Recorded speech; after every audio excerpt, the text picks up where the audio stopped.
Olá, torcedores dos canais ESPN. Continuamos em ritmo de campeonato inglês, vivendo a 26ª rodada. Você curtiu a grande vitória do Manchester United em Londres contra o Fulham. Daqui a pouquinho tem Liverpool e Bournemouth. O Liverpool precisa vencer. É vencer ou vencer. E a vitória devolve o Liverpool à liderança do campeonato. O Liverpool perdeu a liderança no meio da semana. O Manchester City tem um jogo a mais, tem o mesmo número de pontos, tem um saldo de gols melhor e bota a pressão do Liverpool, que, repito, precisa vencer depois de 2 empates consecutivos no campeonato. Premier League na ESPN é a nossa hashtag. Você viu, estou ao lado do comentarista Mauro César Pereira, estaremos também com Nathalie Gedra, mas antes de qualquer coisa, a gente aciona neste Abre o Jogo o Fernando Nardini, que vai trazer mais informações sobre a terrível tragédia de ontem lá no Ninho do Urubu, no centro de treinamento do Flamengo. Nardini, bem-vindo. Oi, Paulo. Olá, fã de esporte. Sejam todos bem-vindos. Seguimos por aqui, de plantão, trazendo e atualizando as informações desse sábado muito triste depois da tragédia de ontem no centro de treinamentos do Flamengo, no Ninho do Urubu. Estamos movimentando a nossa equipe no Rio de Janeiro desde as primeiras horas da manhã, trazendo atualizações, a liberação dos corpos para que as famílias consigam fazer aí as cerimônias de velório e sepultamento das vítimas fatais, que são 10 garotos que tiveram seus sonhos e suas vidas interrompidas nesta sexta-feira, depois do incêndio. Então, nós vamos começar a conversar com os nossos repórteres pelo Rio de Janeiro, começando exatamente no IML, onde está a repórter Bibiana Bolson, trazendo as últimas novidades, as últimas notícias da liberação de pelo menos 3 dos 4 corpos e já reconhecidos pelas famílias e alguns já a caminho das cerimônias de velório e sepultamento. Bibiana. É isso, essa é a informação oficial que a gente tem. Nardini, boa tarde para você. Olá também ao Fã de Esportes. São os 3 corpos, então, conforme foi passado pela Secretaria da Polícia Civil. Os corpos do Pablo, que a gente falou que hoje o Erlen, zagueiro do Vasco, esteve por aqui para que tivesse o documento do cartório também, para que o sepultamento possa ser realizado. Ainda o Vitor Isaías e o Bernardo, então, os 3 corpos já liberados e que possivelmente sejam enterrados ainda hoje, a depender, obviamente, do deslocamento, O Bernardo, por exemplo, é de Santa Catarina. A gente ainda não tem a informação se vai acontecer esse sepultamento no dia de hoje, possivelmente amanhã. A gente ainda está aguardando também maiores informações com relação à situação do Arthur Vinícius, porque os familiares do Arthur Vinícius estiveram por aqui fazendo reconhecimento na noite de sexta-feira, ainda estavam aguardando essa documentação aqui por parte do cartório para que esse corpo possa ser transportado para a Volta Redonda. A gente tem a informação que possivelmente isso estaria acontecendo neste momento, entre meio-dia e 1h da tarde. Lembrando que o cartório, que é quem emite esse documento de óbito, ele aqui no Rio de Janeiro funciona até meio-dia. Então, agora, para de fato sepultar, se algum outro corpo for identificado ainda hoje, só poderá ser sepultado amanhã, porque o expediente reabre então das 9 ao meio-dia. A gente teve também a presença dos familiares do Samuel por aqui, muito emocionados. Não sabemos se o Samuel é o 5º corpo identificado, mas pela presença dos familiares aqui no IML, indica que talvez o 5º corpo pode ter sido identificado, o Samuel. A gente vai ouvir a emoção do tio do Samuel usando a camisa do Flamengo. Ele que é vascaíno, mas hoje fez uma homenagem super especial para o sobrinho.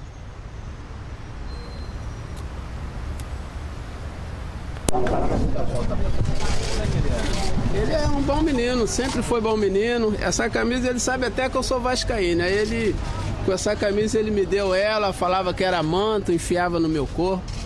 Toma, tio, não, tio, você tem que ser Flamengo, tio, tem que ser. E assim. E hoje você tá vestindo em homenagem? Senhor? E hoje você tá vestindo em homenagem? Hoje eu tô em homenagem a ele, deixei de ser Vasco, sou Flamengo.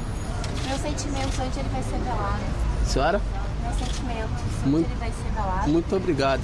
Provavelmente meu irmãozinho tá para resolver, não sabe se é na Vila Rosalie, não sabe direito. Que horas? Você vai fazer hoje ainda? Eu não sei. Não, a gente vai tentar entrar para agilizar isso agora, tá bom? Qual é o nome seu?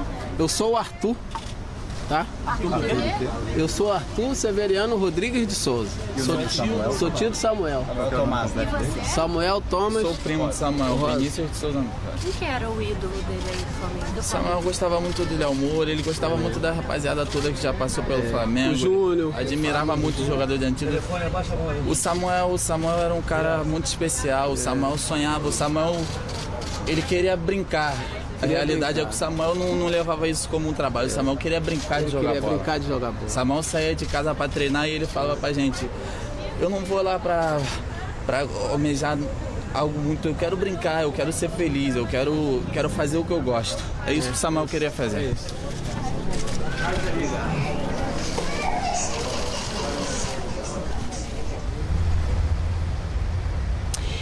É muito duro a gente ouvir a declaração desses familiares, uma dor que a gente não tem nem como descrever. De fato, a gente se solidariza, fica muito tocado.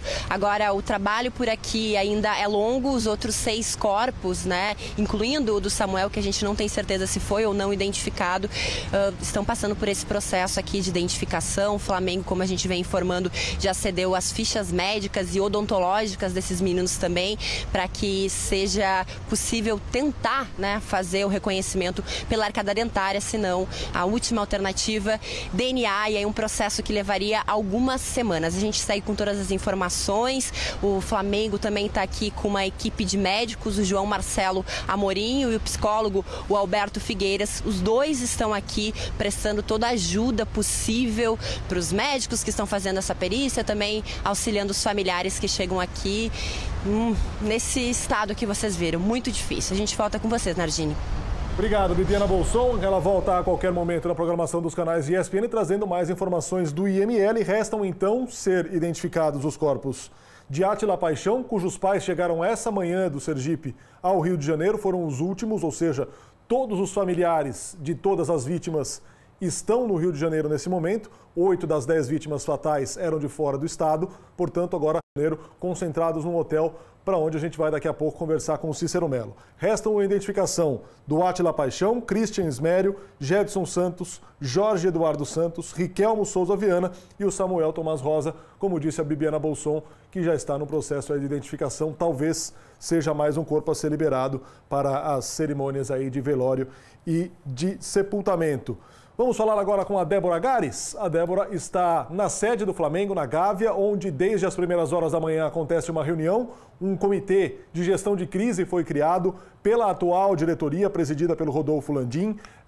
Vamos lembrar, é uma gestão nova no Flamengo, uma eleição recente, uma eleição que não foi nada pacífica. Na gestão Eduardo Bandeira de Mello para a gestão Rodolfo Landim, houve ataques de lado a lado. Mas a boa notícia, Débora, é que a nova gestão e esse comitê de crise já convocou o Alexandre Wrobel, ex-vice-presidente de patrimônio do Flamengo, um dos responsáveis maiores pela construção do CT, para que dê também a sua contribuição nessa obtenção da papelada de laudos, de autorizações e coisas que o Flamengo precisa mostrar às famílias e também à sociedade no esclarecimento sobre a regularidade ou não do funcionamento de um alojamento ali no CT do Ninho do Urubu. Débora. Exatamente, Nardini, é nisso que eles trabalham. Logicamente, o discurso oficial é de que a prioridade é o atendimento aos familiares das vítimas e, de fato, é esse o principal foco por aqui, mas também, logicamente, existe todo um trabalho para reunir documentação, para poder saber de toda a parte burocrática que pertencia à gestão anterior antes de vir a público para prestar os primeiros esclarecimentos. Lembrando que o presidente do clube, Rodolfo Landim, já veio a público ontem, ainda na frente do CT Ninho do Urubu, mas fez um pronunciamento muito curto, que terminou brevemente, ele bastante emocionado, sem abrir para perguntas da imprensa e, na verdade, sem esclarecer nenhuma das dúvidas que já foram surgindo desde ontem. Inclusive, a documentação, as notas emitidas pela Prefeitura, por exemplo, dizendo que o alojamento da base funcionava numa região que, para a Prefeitura, estava registrado como uma área de estacionamento, prevendo pelo projeto final do CT do Ninho do Urubu, quando tudo tivesse terminado de ser construído. Também saber o motivo das explosões, o que causou o incêndio dentro do alojamento, né? A principal linha de investigação é de que tenha havido um curto-circuito no sistema de ar-condicionado, no aparelho de ar-condicionado, mas saber por que a brigada de incêndio não funcionou, por que não foi possível contornar essa situação e por que de fato foi causado esse curto-circuito. Sabemos que tivemos chuvas muito fortes aqui no Rio de Janeiro na quarta-feira à noite, isso fez com que a energia caísse e depois ficasse muito instável, mas é preciso ainda juntar uma série de informações para poder de fato entender o que aconteceu. O Flamengo precisa apresentar a sua versão diante dessas primeiras informações que vão surgindo com relação a esse incidente. Falando ainda sobre essa situação do gabinete de crise, não é uma reunião, é uma série de reuniões. Estão aqui não só o presidente do clube, mas também o vice-presidente, o Rodrigo Danchin, também vice-presidentes, diretores das áreas de financeiro, jurídico, patrimonial.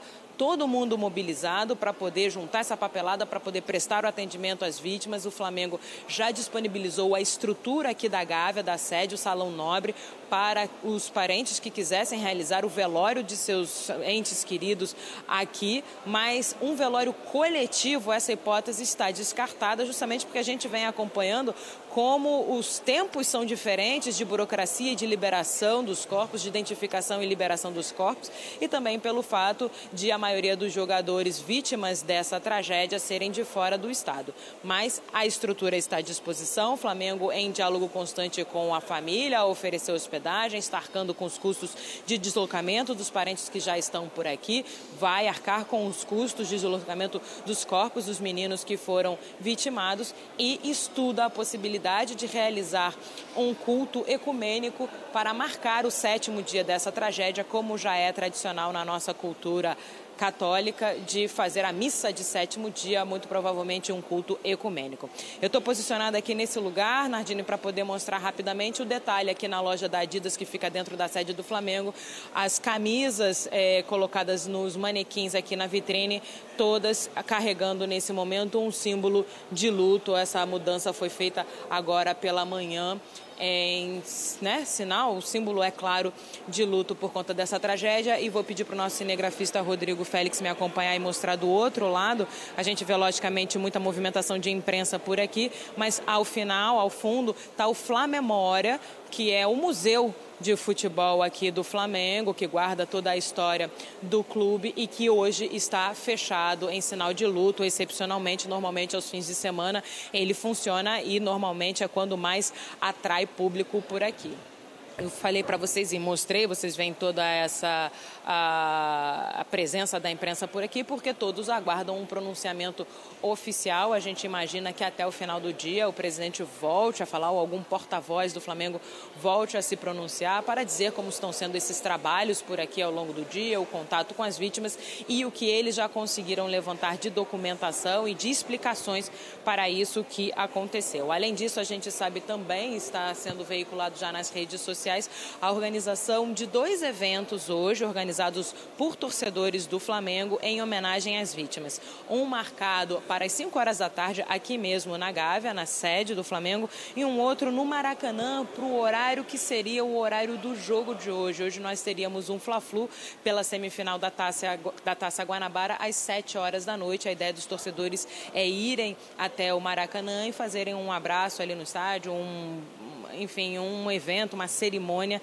em homenagem a essas vidas que foram perdidas nessa tragédia. Uma última informação, aqui no Flamengo também a gente tem bandeiras a meio mastro, assim como foram colocadas no CT Ninho do Urubu ontem. Aqui na entrada do clube as bandeiras estão a meio mastro em respeito à perda dessas vidas, de crianças, de meninos, atletas tão jovens, tão cheios de sonho. E quando eu falei sobre o gabinete de crise, Nardini, vale frisar que o Flamengo contratou uma empresa também para lidar com essa situação, uma empresa especializada em situações de crise, para poder ajudar nesse contato com o público agora e nesses pronunciamentos que se fazem necessários. Todos querem saber qual é o posicionamento oficial do Flamengo e o que mais está sendo realizado nesse momento. Essas são as informações por aqui. Ao longo do dia a gente vai atualizando a todos nos canais ESPN, Nardini. Combinado, Débora. Débora Agares, ao vivo da sede do Flamengo na Gávea, aguardando também o pronunciamento, um novo pronunciamento, pelo menos, do presidente Rodolfo Landim, que falou uma vez, falou muito pouco o Flamengo até aqui, e mais acusações do poder público para cima do Flamengo, enfim, as questões que dizem respeito ao poder público e ao Flamengo, ainda restando um pouco de esclarecimento das duas partes. O que se sabe até o momento sobre os alvarás de funcionamento, sobre a condição do CT Ninho do Urubu. A atual licença tem validade até 8 de março de 2019. A área do alojamento atingida pelo incêndio não consta como edificada no último laudo de autorização emitido pela Prefeitura. Naquele local funcionaria, segundo o laudo, um estacionamento. Não há registros de um novo pedido de licenciamento da área para uso como dormitórios. Sabe-se que os atletas seriam transferidos dali dentro de mais alguns dias. Infelizmente, esse incêndio aconteceu nesse tempo. Por determinação da legislação em vigor, a coordenação do licenciamento informa que só há inspeção nesse tipo de edificação em casos de denúncia. Não houve uma denúncia, portanto, não foi feita uma fiscalização por parte do poder público. Então, a gente segue aguardando aí o posicionamento do Flamengo, que tenta reunir uma papelada. O Flamengo tem laudos da manutenção do ar-condicionado antes dos problemas que atingiram o Rio de Janeiro, aquela chuvarada toda dessa semana, e depois também foram feitas manutenções nos aparelhos de ar-condicionado. Segundo o Flamengo, há a comprovação dessa manutenção e há também as provas que serão apresentadas e tudo funcionava de forma normal nos ares condicionados, nos aparelhos de ar-condicionado dos contêineres que abrigavam os jogadores nesses dormitórios provisórios da categoria de base do Flamengo. Vamos agora ao hotel onde estão reunidas as famílias dos jogadores, das vítimas desse terrível incidente no CT Ninho do Urubu. Cícero Melo está por lá, vai trazer para a gente mais informações. Cícero, estava prevista uma reunião entre diretores do Flamengo, médicos e familiares. Essa reunião já aconteceu, está acontecendo, em que pé que está e o que você traz de informação aí para a gente? Pois não, Nardini, boa tarde a você, ao fã de esporte. Continuamos aqui no bairro do Recreio dos Bandeirantes, em frente ao Hotel Ramada, onde o Flamengo colocou todas as famílias, 13 famílias dos 10 mortos e dos 3 jogadores feridos que estão internados em hospitais em Santa Cruz e aqui perto, próximo, na Barra da Tijuca. Temos uma informação importante, já eu vou dar essa informação, só dizendo que o Flamengo está dando todo o suporte para as famílias, colocando aqui à disposição no hotel 2 psicólogos, né, uma assistente social, médicos, temos até uma ambulância aqui à esquerda no estacionamento para qualquer eventualidade e vans para transporte. Eu pedi para o nosso Cristóvão Brito mostrar essa van que está aqui parada em frente, para qualquer deslocamento que for preciso aqui para familiares. E inicialmente seria para deslocamento, basicamente, para o IML. Agora, a notícia importante que eu acabo de receber da assessoria de imprensa do Flamengo. A Bibiana pode até usar essa notícia também para checar no IML. A assessoria acaba de me passar o seguinte: reuniu os familiares agora há pouco e passou a seguinte informação que o IML passou para o Flamengo.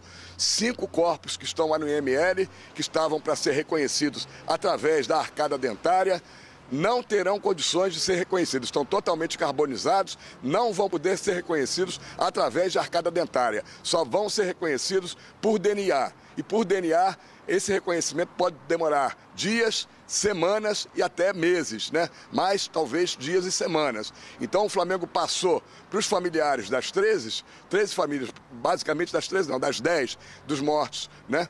Que eles ficam à vontade. Ou eles podem ficar aqui 1 dia, 5 dias, 10 dias, 1 mês aqui no hotel com todo o respaldo do Flamengo, ou podem ir para casa hoje e quando os corpos forem reconhecidos através do DNA, o Flamengo bancaria de novo toda a vinda para cá, toda a estadia, tudo que for preciso. Então, é essa decisão que foi passada para os familiares dos mortos, de 5 que não foram reconhecidos e que, segundo o IML, passou para o Flamengo. Não tem condições de ser reconhecidos através do exame de arcada dentária e sim do DNA.